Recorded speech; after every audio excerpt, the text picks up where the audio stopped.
Hello everyone, स्वागत करता हूं मैं आप सभी का मेरे इस यूट्यूब चैनल पर जिसका नाम है द क्यूरियस माइंड। आज का हमारा टॉपिक रहने वाला है हिस्ट्री के रिगार्डिंग। आज ये हिस्ट्री की क्लास 9 होने वाली है। क्लास 8 में हम लोग ने डिस्कस करा था सातवाहनास के बारे में और उनके बारे में हम लोग ने एक एक चीज़ डिटेल में कवर करी थी, है ना। आज क्लास 9 में हम लोग देखेंगे, जब हम लोग बीसी और सीई के बारे में पढ़ते हैं, इंडिया की हिस्ट्री के बारे में पढ़ते हैं, तो बिफोर कॉमन एरा और कॉमन एरा के टाइम पर इंडिया में सेंट्रल एशिया से कई सारे इन्वेजन्स हुए थे, जिनके बारे में हम लोग ये पढ़ते हैं कि उनके बाद इन्वेजन्स के बाद कई सारी जो डायनेस्टीज थी जो कि आउटसाइड इंडिया से इंडिया में आई थी और उन्होंने इंडिया पर रूल करा था। तो जो प्रोमिनेंट डायनेस्टी हैं या किंगडम कह लें हम लोग, इंडो ग्रीक्स थे, then Shakas, then Parthian, then Kushans के बारे में हम लोग पढ़ने वाले हैं इस वीडियो में।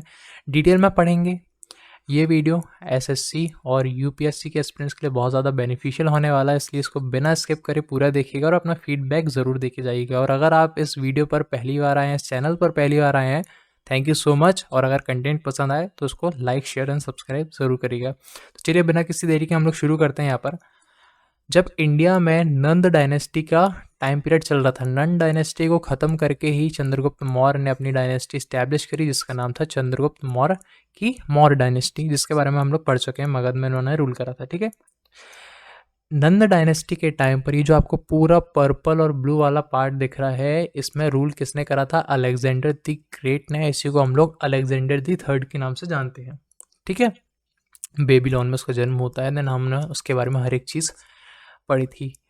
इस पूरे एरिया में उसने रूल करा था और वो इंडिया पर भी आया था, लेकिन पंजाब वाले एरिया में उसने किंग पोरस से बैटल करी थी। वो पोरस से बैटल जीत भी गया था, लेकिन उसको उसकी टेरिटरी वापस देके वो अपने घर चला जाता है, ये कहकर कि भाई आगे नहीं बढ़ना। उसकी मिलिट्री उसको एक तरीके से कन्विंस कर लेती कि हमें आगे इंडिया में नहीं जाना है। सर्टेन रीजंस होते हैं जो कि हम लोग डिस्कस कर चुके हैं।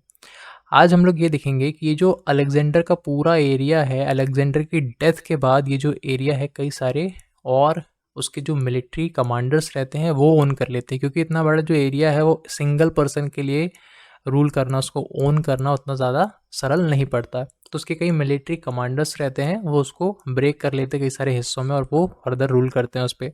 जिसमें कि सबसे बड़ा एरिया रहता है ये वाला, यहाँ से तकरीबन ये वाला इंडस रिवर, ये आपको दिख रही है इसके पहले तक। अगर मैं इस वाले मैप में समझा तो ऑब्वियसली ये वाला एरिया रूल करते हैं सेल्यूकस निकेटर, जो कि मिलिट्री कमांडर रहते हैं किसके? अलेक्जेंडर के।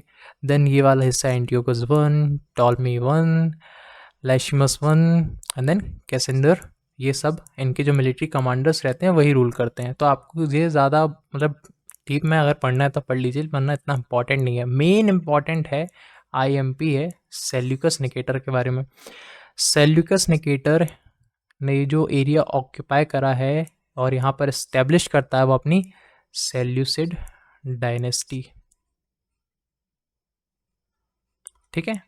इंडिया से पहले ही रहती, मतलब इंडिया में एंटर नहीं करती एक तरीके से अगर हम लोग समझे तो मेन हमें इसी के बारे में पढ़ना है थोड़ा सा कि भाई इसी से ही इन्वेजन्स हुए हैं। सबसे पहले तो हम लोग जानेंगे, अगर सेल्यूकस निकेटर की डेथ के बाद ये जो किंगडम है आपका, ये सारे कई सारे किंगडम्स में ब्रेक हो गया है। लाइक ऐसे, ठीक है, यहाँ किसी ने रूल करा, यहाँ किसी, क्योंकि सेल्यूकस निकेटर की जो सेल्यूसिड डायनेस्टी थी वो खुद ही इतनी बड़ी थी, मतलब समझ लीजिए अलेक्जेंडर की इतनी बड़ी थी, उसको सेल्यूकस निकेटर ने संभाला उसका बड़ा पार्ट। अब सेल्यूकस निकेटर की भी कितनी बड़ी है कि उसको भी फर्दर कई सारी डायनेस्टी कह लें, कई सारे किंगडम कह लें, उन्होंने संभाला, ठीक है। इसमें से सेल्यूसिड डायनेस्टी से निकल के आए Parthian empire, Greco Bactrian kingdom, और यही ग्रीको बैक्टीरियन किंगडम जब इंडिया में एंटर करे तो इनको इंडो ग्रीस के नाम से जाना गया, ठीक है। परगैमन, रोमन सीरिया, ये सारे कहाँ से आए हैं? सेल्यूसिड एम्पायर से ही ब्रेक हुए हैं और देन वहीं पर रूल करा इन्होंने, ठीक है। अब सेल्यूकस निकेटर की डेथ के बाद उनको सक्सेस किसने करा, मतलब उनके सक्सेसर कौन कौन थे? तो ये तो हैं सेल्यूकस निकेटर। उनकी डेथ के बाद बैठते हैं उनके बेटे एंटियोकस वन सॉटर। अब ध्यान रखिएगा एक बात जो कि इम्पॉर्टेंट नहीं है वैसे तो, ये सेल्यूसिड एम्पायर है। अगर मैं लिखूँ ये सेल्यूसिड एम्पायर है, सेल्यूकस निकेटर ने इसको रूल करा, सेल्यूकस निकेटर की हो जाती है डेथ। अब रूल कौन करेंगे? Antiochus one Soter. Antiochus one Soter ने भी पूरे पर रूल करा, ठीक है, ये पूरे पर रूल करा। जब इनकी भी डेथ हो जाती है एंटियोकस वन सॉटर की, तो संभालते हैं राजगद्दी एंटियोकस सेकेंड थियोस। इनके टाइम पर ये जो सेल्यूसिड एम्पायर है ये ब्रेक होने लगता है और ये ब्रेक होके कई सारे किंगडम्स और एम्पायर में बढ़ता है, जिनके बारे में हम लोग ने अभी चर्चा करी, इन सब में बढ़ जाता है। ठीक है, तो अब हमारा जो मेन टॉपिक शुरू होता है कि भाई इंडिया में जो 4 डायनेस्टी आई हैं, 4 एम्पायर आए हैं, जो भी कह लें हम लोग, वो कहाँ से आए हैं सबसे पहले तो। ठीक है, तो यहाँ पर सबसे पहले स्टार्टिंग में ये आपको चाइना दिख रहा है, देन ये आपको इंडिया दिख रहा है, पाकिस्तान एंड देन अफ़गानिस्तान, और ये वाला जो एरिया है ये तिब्बत वाला एरिया है। तो होता कुछ यूँ है कि ये रहती है आपकी यूचीस ट्राइब, यूचीस, तोकरी या कुशान एम्पायर, जो भी आप लोग कह रहे हैं, यही कुशान एम्पायर बनती है जब वो इंडिया में एंटर करती है। ठीक है, ये रेड वाली रहती है स्कीथियंस, स्कीथियन या स्कीथिया, जो भी आप लोग प्रोनाउंस कर लें इसको। ये रहती है पार्थियंस, और ये रहता है बैक्टीरिया, बैक्टीरिया नहीं बैक्टीरिया। ठीक है, बैक्टीरिया एम्पायर यहाँ पर ही बनता है। अब होता कुछ यूँ है, बहुत मज़ेदार कहानी है इसके पीछे, कि ये है चाइना, यहाँ से बनती है आपकी ग्रेट वॉल ऑफ चाइना। ये क्या है? Great wall of China. जिसको बनाता कौन है? सबसे पहले बनाया तो कोई सारी डायनेस्टीज ने था, लेकिन सबसे पहले स्टार्टिंग काम किसने करवाया था? तो वो थी किन डायनेस्टी। हो सकता है इसको प्रोनाउंस कुछ और करते हो, लेकिन किन डायनेस्टी, इसी के रूलर थे किन शी हुआंग। ठीक है, इनके बाद इनके सक्सेसर हुए मिंग डायनेस्टी।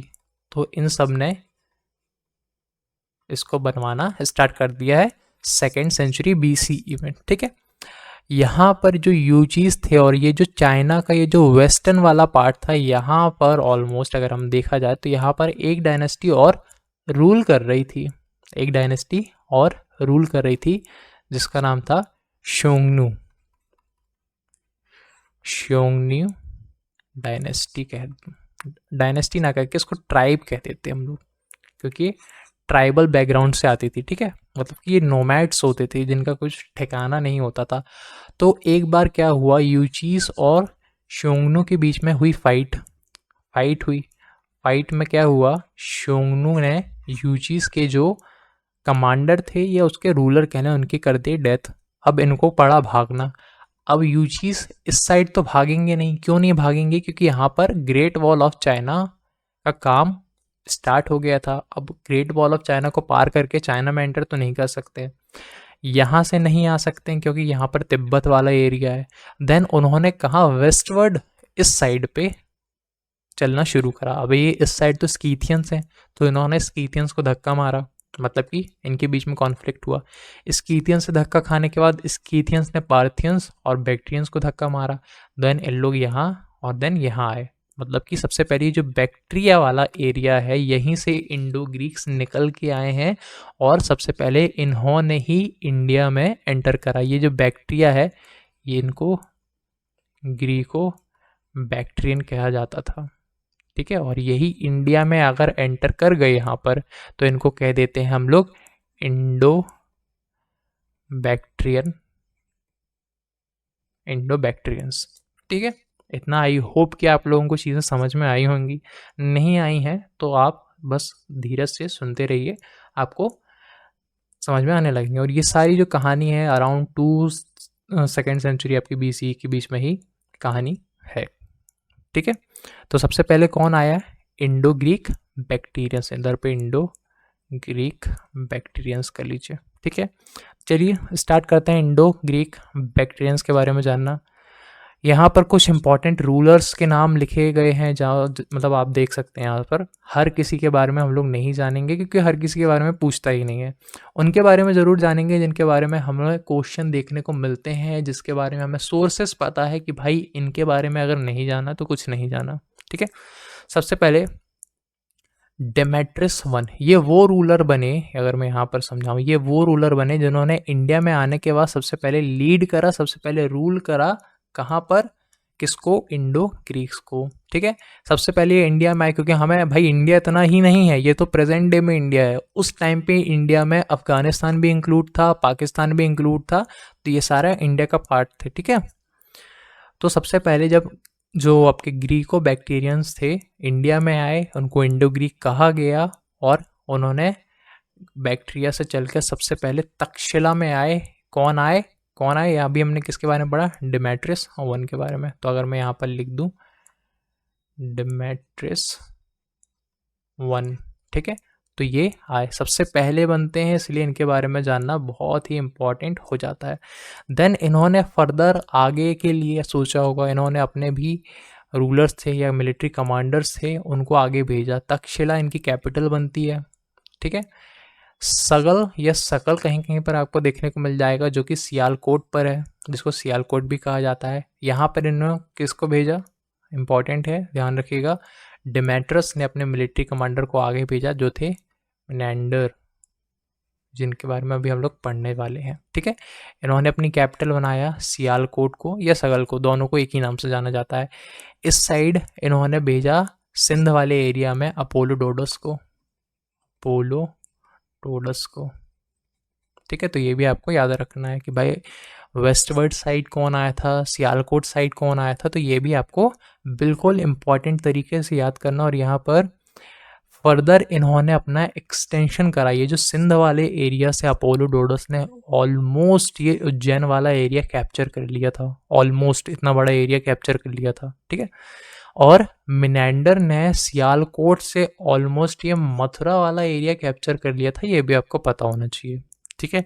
मतलब ये प्रोमिनेंट रूलर्स हैं जिसके बारे में बता रहा हूँ कि डिमेट्रियस हो गए, मिनेंडर हो गए, अपोलोडोडस हो गए, ठीक है। ये आपको यहाँ पर नाम देखने को मिल जाएगा, ठीक है। यहाँ पर एक का नाम और याद रखना है कि आगे चल के डिमेट्रियस के एक सक्सेसर बनते हैं, जिनका नाम है एंटिआल्सीदास। क्या नाम है उनका? यहीं पर अगर मैं लिख दूँ एंटिआल्सीदास। अब ये एंटिआल्सीदास क्या काम करते हैं भाई?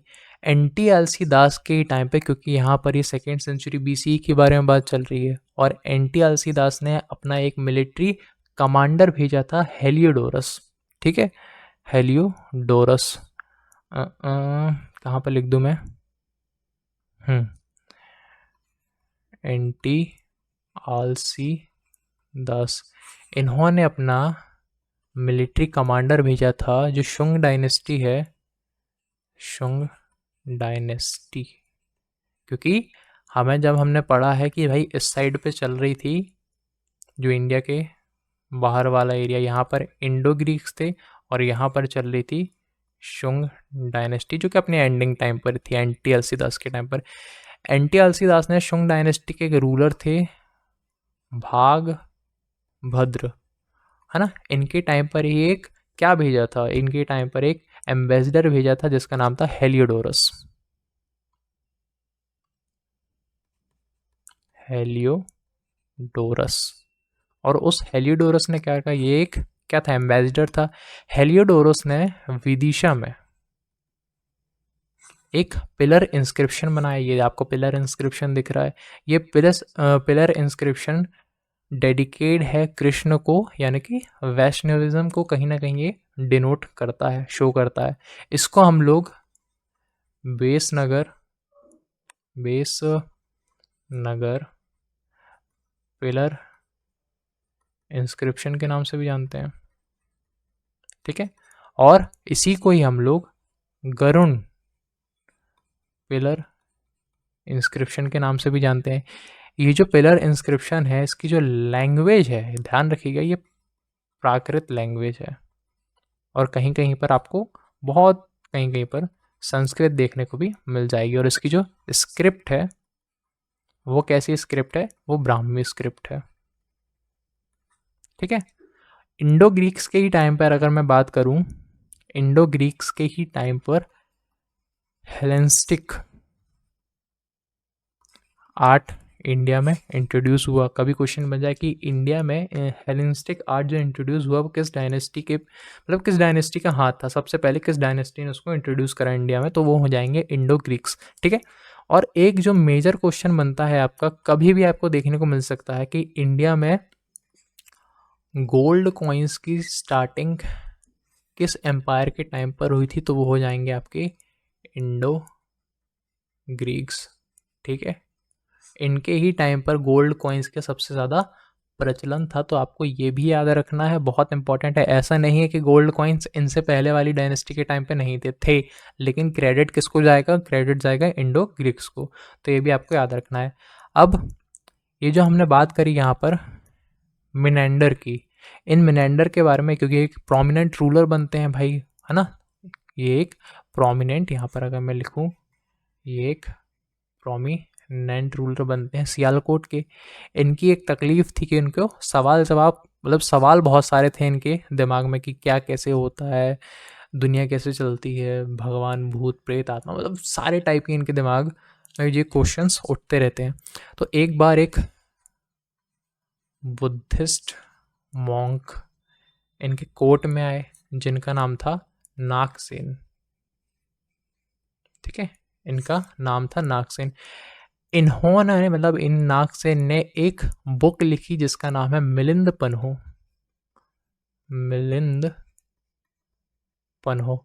इस बुक में, मतलब ये इसमें दिया गया है क्वेश्चंस ऑफ मिनेंडर, कि मिनेंडर ने आखिर उस टाइम पे क्वेश्चंस क्या क्या पूछे थे और उसका बखूबी आंसर दिया था नागसेन ने।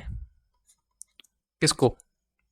मिलिंद को। मिलिंद मतलब हिंदी में उनको मिलिंद कह देते हैं, इंग्लिश में वो मियांडर ही है। तो ये भी आपको याद रखना है, ठीक है। तो नागसेन ने ही बुक को कंपोज करा था जिनका नाम था मिलिंद पन्हो। ये चीज़ भी आपको याद रखनी है। अगर अराउंड 130 BCE की बात चल रही है और ये बुक जो है वो पाली लैंग्वेज में लिखी गई है। और ये जो आपके एक चीज़ यहाँ से और याद करनी कि ये जो नागसेन थे ये बुद्धिस्ट थे, और बुद्धिस्ट के किस सेक्ट से थे? तो ये महायान सेक्ट से बिलोंग करते थे। तो ये भी आपको याद रखनी है। तो इतनी चीज़ें कम से कम आपको याद रखनी है इंडो ग्रीक्स के बारे में, कि इंडो ग्रीक्स के बारे में हमने क्या क्या पढ़ा। इंडो ग्रीक्स के बाद आते हैं एक मेजर डायनेस्टी, जो कि एक मेजर ट्राइब से आती, स्कीथियंस। क्या है? स्कीथियंस। हमने देखा था यहाँ पर, अगर मैं स्टार्टिंग में बताऊँ आपको एक बार, ये यूचीज थे, है ना। यूचीज के बाद स्कीथियन, बैक्ट्रिया से निकले इंडो ग्रीक्स, उन्होंने रूल कर लिया, हमने पढ़ लिया। अब इनके बाद कौन एंटर करेंगे? यही स्कीथियन। इन्हीं स्कीथियंस को इंडिया में जाना जाता है शाकास के नाम से।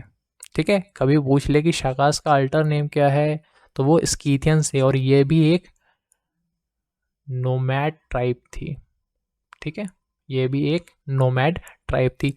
इंडिया में आने के बाद ये जो शाकास हैं, जो स्कीथियंस हैं, उनकी 5 ब्रांचेस निकलती हैं। वो 5 ब्रांचेस होती कहाँ कहाँ है? सबसे पहले वो होती है अफगानिस्तान में, ये वाला एरिया, अफगानिस्तान। देन सेकंड होती है आपकी वो पंजाब वाले एरिया में, ऑलमोस्ट ये वाला। ठीक है, थर्ड ब्रांच होती है उसकी मथुरा में, ये वाला एरिया। देन फोर्थ ब्रांच होती है उसकी वेस्टर्न इंडिया में, ये है उसकी वेस्टर्न इंडिया वाली ब्रांच। एंड देन लास्ट होती है अपर डेक्कन प्लेट्यू। अपर डेक्कन मतलब ये पूरा डेक्कन वाला पार्ट है, आपने पढ़ा है ज्योग्राफी में। ठीक है, तो ये शाकास की मेन 5 ब्रांचेस होती हैं। अब शाकास के, ये तो पूरा मैप हो गया। जो शाकास हैं, इनके जो फाउंडर थे, उनका नाम क्या था? उनका नाम था माउस। उनका नाम था माउस। ठीक है, फर्स्ट शाका रूलर थे। इनको सक्सीड करते हैं इन्हीं के बेटे एजिस वन।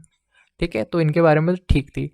यहाँ पर आपको एक चीज़ याद रखनी है कि जो 5 ब्रांचेस थी, इसमें से जो वेस्टर्न वाली ब्रांच थी ये लास्ट तक स्टैंड करी है इंडिया में। बाकी सब तो धीरे धीरे समय के साथ ख़त्म हो गई हैं। इनका rule almost 1st century CE से लेकर आगे तक चला, है ना। सेकेंड, ऑलमोस्ट थर्ड तक हम लोग कंसीडर कर लेते हैं। यहाँ पर अगर मैं लिखूँ 1st से लेके 4th कर लीजिए, काम करिए इसको, कॉमन एरा तक इनका रूल चलता है। मतलब कि कई सारे लोगों ने, कई सारे किंग्स ने यहाँ पर रूल करा है।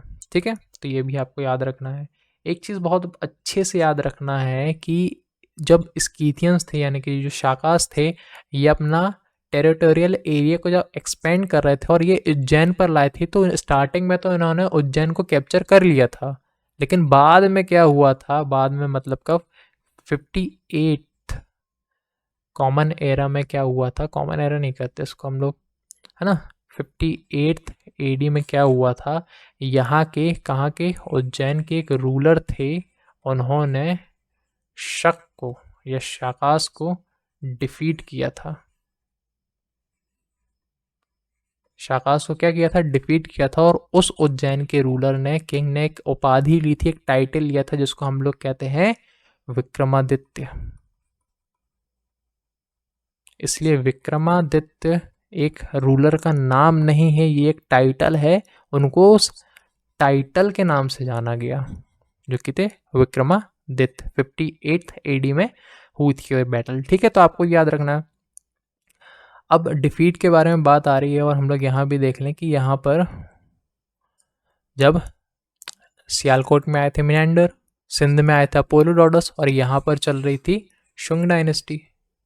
तो शुंग ने भी डिफीट किया था मिनेंडर को, शुंग ने डिफीट किया था मिनेंडर को, और इन्हीं ने अपोलोडोरस को, डिमेट्रियस कर लीजिए इसको, डिमेट्रियस को डिफीट किया था पुष्यमित्र शुंग ने। ये हम लोग अपने मगध वाले वीडियो में देख चुके हैं, ठीक है।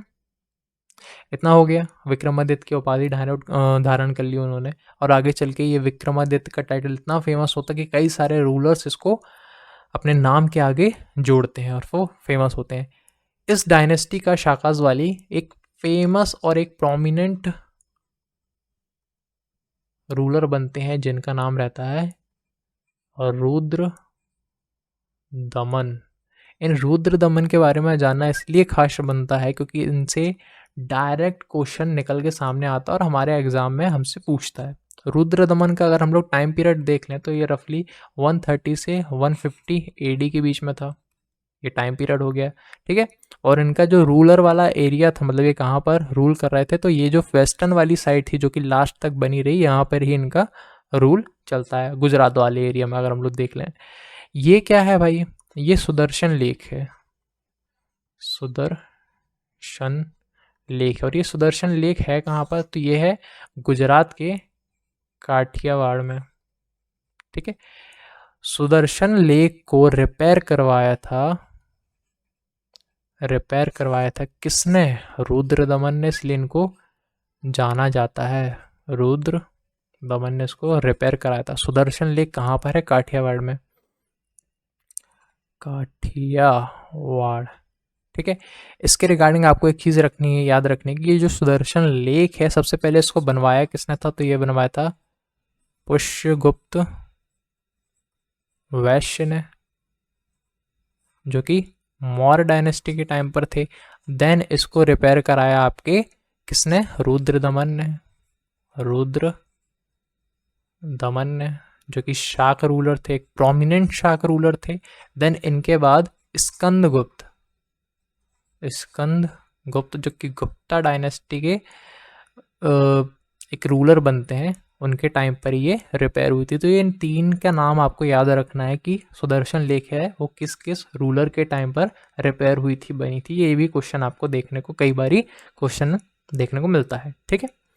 आगे आपको याद रखना है एक इंस्क्रिप्शन आता है जिसको हम लोग कहते हैं जूनागढ़ इंस्क्रिप्शन, और ये एक रॉक इंस्क्रिप्शन है, ठीक है। कहाँ पर है, गुजरात के जूनागढ़ में ही प्रेजेंट, ठीक है। इसको बनवाया किसने था, तो ये रुद्र दमन के ही टाइम पर बना था, इसलिए बहुत ज़्यादा इंपॉर्टेंट हो जाता है। और ये रुद्र दमन ने इसको संस्कृत लैंग्वेज इसमें भर भर के डाली थी, मतलब कि उनको संस्कृत से इतना प्यार था कि हर जगह वो संस्कृत से चीज़ें कंपाइल करवाते थे, ठीक है। इससे पहले हम मतलब जितने भी रूलर थे वो प्राकृत लैंग्वेज यूज़ करते थे, रुद्र दमन को संस्कृत लैंग्वेज बहुत अच्छी लगती थी, इसलिए इसको संस्कृत लैंग्वेज में कंपाइल करवाया था, ठीक है। तो ये भी आपको याद रखना है। और जो भी शाकाज रूलर थे, जो भी शाकाज थे, वो इंडिया में आने के बाद अपने को क्या बोलते थे, तो क्षत्रप बोलते थे। किस नाम से अपने को प्रेजेंट करते थे, तो क्षत्रप नाम से डिनोट करते थे। ये हो गया रुद्र दमन के बारे में। अब हम लोग देखेंगे इंडो पार्थियंस, ओके। तो अब आते हैं इंडो पार्थियंस, जिसको इंडिया में पहलव के नाम से भी जाना जाता है। इनके बारे में हिस्ट्री में ऐसी कोई बहुत ज़्यादा डिटेल में हमें नहीं बताया गया, जितना भी हमें पता है उसके बारे में हम लोग जानेंगे। तो जो इंडो पार्थियंस होते हैं, सबसे पहले आपको पता होना चाहिए, इंडो पार्थियंस आए, शाकास को इन्होंने हटाया, लेकिन पूरी तरीके से शाकास को नहीं हटाया। हमने पढ़ा था ये जो वेस्ट इंडिया वाली साइड है, गुजरात वाला एरिया जहाँ पर रुद्रदमन रूल कर रहे थे, वो वाली जो ब्रांच थी शाकास की, वो लास्ट तक रूल करती है। तो जो इंडो पार्थियंस हैं और जो शाकास हैं, ऐसा हम कंक्लूजन निकालते हैं कि वो सेम टाइम पर रूल कर रही थी, इसलिए इनको शक पहलव के नाम से भी, शक पहलवास के नाम से भी जाना जाता है। शक मतलब शाकास, देन पहलव पार्थियंस। ठीक है, आई होप कोई चीज़ें आपको दिमाग से यहाँ से गलत नहीं हो रही होंगी। और इनका अगर जो हम टाइम पीरियड देखें तो ये फर्स्ट सेंचुरी BCE से लेकर फर्स्ट सेंचुरी AD के बीच में लाई करता है। ठीक है, एक चीज़ आपको पता होनी चाहिए कि जो पार्थियंस थे, जब वो इंडिया में आए तो उनके इंडिया में जो फाउंडर होते हैं वो होते हैं गोंडो फर्नेस, और एक बहुत ही प्रोमिनेंट रूलर होते हैं जिनके बारे में हमें देखने को मिलता है। इन्होंने कुछ कॉइन्स को इशू करवाया था जिसमें इनकी फ़ोटो हमें देखने को मिल जाती है, लैंग्वेज इंस्क्राइब कराई थी, सारी चीज़ें हमें देखने को मिल जाती है। इन्हीं के टाइम पर ही एक क्रिश्चियन मिशनरी थे जिनका नाम था सेंट थॉमस, उन्होंने विज़िट किया था इनके टाइम पर। देन वो पूरे इंडिया को विज़िट कर रहे थे, लास्ट में जब वो तमिलनाडु चेन्नई में जाते हैं, वहाँ पर उनको मार दिया जाता है। तो ये बात भी आपको याद रखनी है। ठीक है, तो ये हो गया अपना इंडो पार्थियंस के बारे में। ज़्यादा आपको डीप में बिल्कुल नहीं जानना है क्योंकि हमें उनके बारे में पता नहीं चलता है। और ये जो ट्राइब आई थी आपकी इंडो पार्थियंस, ये कहाँ से आई थी? ये आई थी ईरान से। हमने देखा था जो सेल्यूकस निकेटर की डायनेस्टी थी, सेल्यूसिड डायनेस्टी, जब वो उनकी डेथ होती है, उनके बेटे आते हैं, उनकी बेटे की डेथ के बाद वो जो डायनेस्टी रहती है, वो पूरा किंगडम एम्पायर रहता है, वो ब्रेक हो जाता है कई सारे एम्पायर में, जिसमें से एक होती है इंडो पार्थियन, जो कि रूल कर रही थी ईरान वाले एरिया पर। अगर आपको याद हो तो, नहीं है तो थोड़ा पीछे जाके देख लीजिए, अभी पढ़ाया हुआ है। ठीक है, तो वहीं से ही निकल के इन लोग इंडिया में आते हैं और इंडिया के नॉर्थ वेस्टर्न पार्ट को ऑक्यूपाई करते हैं, जिसके फाउंडर रहते हैं गोंडो फर्नेस। ओके, आगे चलते हैं। अब देखेंगे हम लोग कुषाण एम्पायर के बारे में। ये कुषाण वही हैं जिनकी वजह से बैक्टीरिया के लोग, ग्रीको बैक्टीरियन, इंडिया में आते हैं और हम लोग उसको इंडो ग्रीक्स कहते हैं। हमने स्टार्टिंग पढ़ा था कि जो वो रहते हैं कौन, यूचीज हो गए, जिनको हम लोग तोकरीज भी कहते हैं, है ना। इनके कारण ही ये वेस्टवर्ड चले थे, क्योंकि यहाँ पर ग्रेट वॉल ऑफ चाइना बन रही थी, शोंगनू डायनेस्टी से इनका कॉन्फ्लिक्ट हो गया था। देन इन लोग वेस्टवर्ड मूवमेंट शुरू करते हैं। यूचीज की कई सारी ब्रांचेस निकलती हैं, जिसमें से एक प्रोमिनेंट ब्रांच होती है कुषाण, जो कि इंडिया में रूल करती है, इंडिया के नॉर्थ वेस्टर्न पार्ट में रूल करती है, और इन लोग पार्थियंस को हटा देते हैं। अब इनके बारे में हमें ये जानना है कि सबसे पहले फाउंडर कौन थे इंडिया में रूल कर रहे थे। सबसे पहले किंग कौन बनते हैं? तो इंडिया के सबसे पहले किंग बनते हैं काजुला कडफाइसिस, ये बनते हैं। देन इनके बाद आते हैं इनके सक्सेसर, जिसको हम कहते हैं वीमा कडफाइसिस। अब जो कजुला कडफाइसिस रहते हैं वो उतना ज़्यादा एरिया ऑक्यूपाई नहीं करते हैं, सिर्फ मान के चलते हैं हम लोग कि ये इंडिया में एंटर करते हैं और फाउंडर कहलाते हैं। ये कब की बात चल रही है? तो ये फर्स्ट सेंचुरी AD की बात चल रही है। ठीक है, जो वीमा कडफाइसिस रहते हैं ये थोड़े से इंपॉर्टेंट होते हैं, क्योंकि ये अपने टेरिटोरियल एरिया को एक्सपेंड करते हैं पूरा नॉर्थ वेस्ट इंडिया, और ईस्ट में देखें अगर हम लोग मिडिल ईस्ट, तो ये पूरे मथुरा तक अपने एरिया को एक्सपेंड कर देते हैं। और यहाँ पर ये कुछ टाइटल लेते हैं, जिसमें टाइटल का नाम रहता है माहेश्वर, और ये शैविज्म को फॉलो करते हैं, भगवान शिव के बहुत बड़े भक्त होते हैं, plus lord of the whole world. तो ये ऐसे कुछ टाइटल लेते हैं। ठीक है, कौन? वीमा कडफाइसिस। काजुला कडफाइसिस, वीमा कडफाइसिस कुछ अपने टाइम पे जब वो रूल करते हैं तो कॉइन्स को इशू करवाते हैं और उनमें अपने नाम को इंस्क्राइब करवाते हैं, जिसके बारे में हमें पता चलता है कि फाउंडर काजुला कडफाइसिस थे, देन वो वीमा कडफाइसिस उनके सक्सेसर हुए।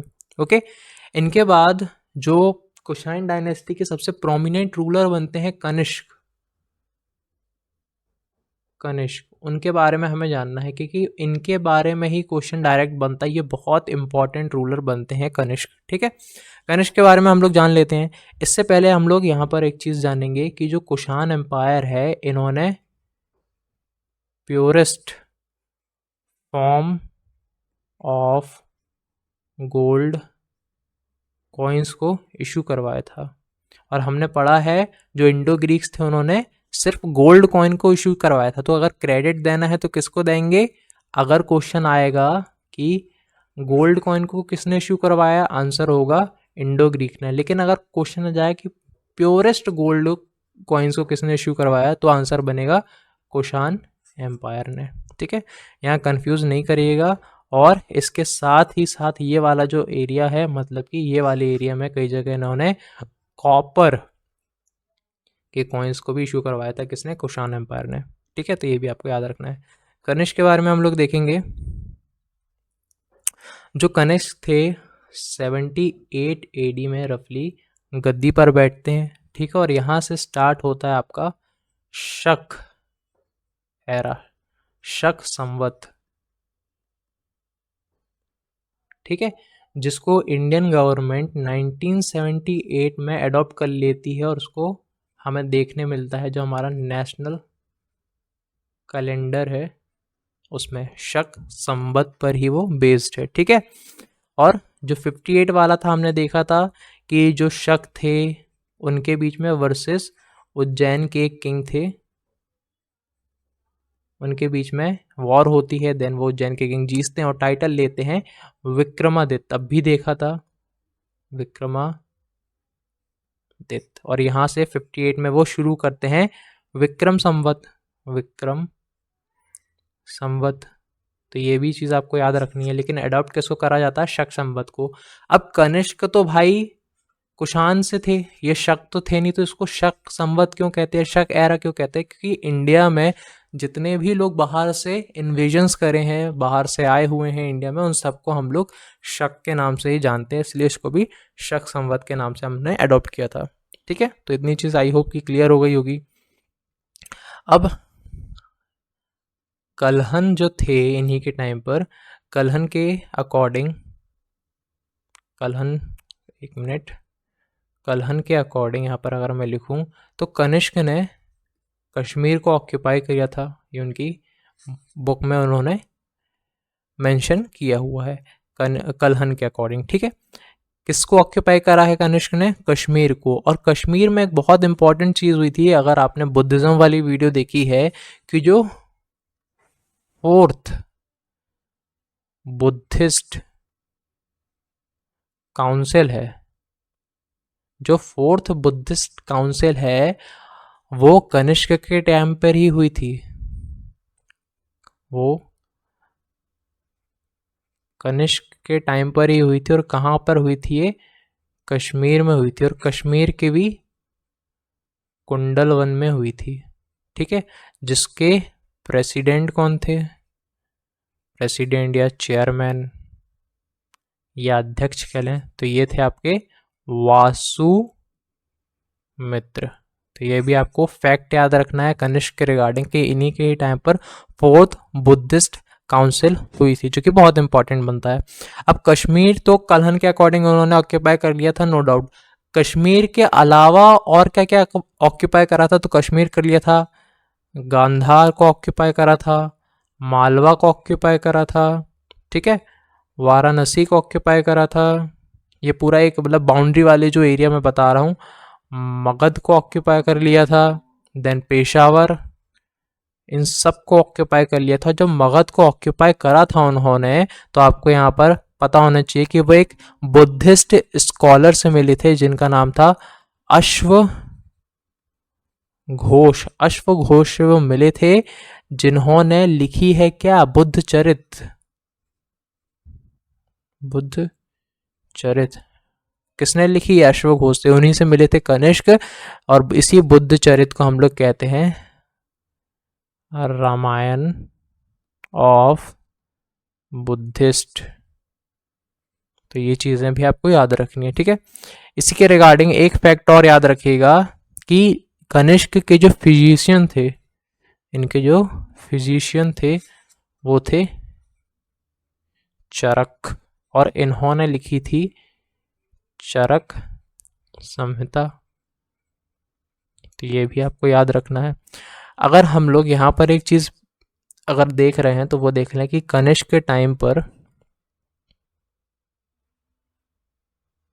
कनिष्क के टाइम पर जो कैपिटल थी, ठीक है, वो कैपिटल कौन सी थी? वो थी पेशावर। पेशावर, और पेशावर को ही पुरुषपुर, एक सेकेंड रुकिएगा, पुरुषपुर के नाम से जानते थे। ये उनकी फर्स्ट कैपिटल थी। और अगर मैं सेकेंड कैपिटल के बारे में बात करूं तो ये उन्होंने बनाई थी मथुरा को। तो ये सारी चीज़ें याद रखनी है। देन अगर हम लोग चाइना के बारे में बात करें तो चाइना के लोग जितने भी किंग बनते थे आपकी कुषाण डायनेस्टी के, उनको एक स्पेशल नाम से बुलाते थे जिसका नाम था देवपुत्र, ठीक है। देवपुत्र चाइना के लोग कहते थे कुषाण्स को, जितने भी कुषाण के किंग बनते थे उनको देवपुत्र के नाम से जानते थे। अब चाइना का यहाँ पर जिक्र कर ही लिया है तो आपको पता होना चाहिए, जब कनिष्क ने अपना फर्स्ट इन्वेजन करा था अगेंस्ट दी चाइना, तो उन्होंने वॉर लड़ी थी एक चाइना के मिलिट्री जनरल थे जिनका नाम था पान चाओ, है ना, पान चाओ। और ये वो वॉर हार गए थे, कनिष्क ये वाली वॉर हार गए थे। जब इन्होंने सेकेंड इन्वेजन करा था या सेकेंड वॉर लड़ी थी पान चाओ के बेटे के खिलाफ जिसका नाम था पान यांग, तब वो उस वॉर को जीते थे और कई सारे चाइना के एरिया को ऑक्यूपाई करा था, जैसे कि काशगर हो गया, यारकंद हो गया, खोतान हो गया। तो ये सारी चीज़ें भी आपको याद रखनी है। इसके बारे में वैसे तो इतना पूछा जाता नहीं है, लेकिन अगर कभी पूछ लिया तो आपको याद रहना चाहिए, जो कनिष्क की डेथ है वो हो जाती है 102 AD में, है ना। और कुषाण डायनेस्टी का लास्ट रूलर बनता है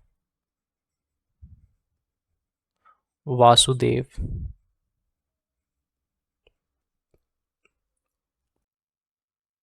ये है कनिष्का के कुछ जो स्कल्पचर हैं, हेडलेस हैं चाहे हेड वाले हैं, ये हमें ज़्यादातर देखने को मिलते हैं मथुरा में, ठीक है। कहाँ पर देखने को मिलेंगे? मथुरा में। कभी क्वेश्चन बन जाए तो आप आंसर मार्क कर दीजिएगा। ये हैं कॉइन्स जो कनिष्क ने इशू करवाए थे। इसमें कनिष्क की खुद की जो मतलब कनिष्क के बारे में भी दिखाया गया है, इंडियन गॉड्स के बारे में भी दिखाया गया है, ग्रीक गॉड्स के बारे में भी दिखाया गया है, जो बुद्धिस्ट मॉन्क हैं उनके बारे में भी दिखाया गया है। तो इनके बारे में हमें जानकारी देखने को मिलती है।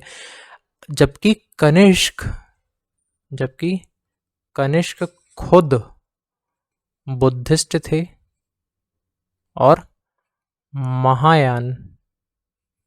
महायान सेक्ट से बिलोंग करते थे। उसके बावजूद वो हिंदुज़्म को भी पैटर्नाइज करते थे, है ना, ग्रीक्स को भी पैटर्नाइज करते थे, तो इन सबको पैटर्नाइज करते थे। अगर कभी क्वेश्चन ये बनता है कि कनिष्क के बारे में इतनी सारी चीज़ें हमें कहाँ से देखने को मिलती हैं, तो एक सारनाथ में इंस्क्रिप्शन है, वहाँ से हमें कनिष्क के बारे में काफ़ी कुछ देखने को मिलता है, जैसे कि रूल ऑफ कनिष्क हो गया, अचीवमेंट्स ऑफ कनिष्क हो गए, टाइटल ऑफ कनिष्क हो गए। तो इन सब के बारे में हमें कनिष्क के बारे में सारनाथ इंस्क्रिप्शन से हमें देखने को मिलता है, जो कि अभी प्रेजेंट में सारनाथ के म्यूजियम में रखा गया है, ठीक है। कनिष्क ने ही, क्योंकि बुद्धिज्म को फॉलो करते थे, तो इनके टाइम पे जो बुद्धिस्ट स्टैचू है ना, उनको इन्होंने बहुत ज़्यादा बनवाया था, यानी कि टाइम पीरियड पर वो बनी थी। तो ये हमारा वीडियो आज के यहाँ पर ख़त्म होता है। आई होप कि अगर आपको ये वीडियो पसंद आया तो आप इसको एक लाइक करेंगे, शेयर करेंगे, सब्सक्राइब करेंगे और अपना फीडबैक कमेंट में ज़रूर दे के जाइएगा। Thank you so much. मिलते हैं हम अपनी अगली क्लास में।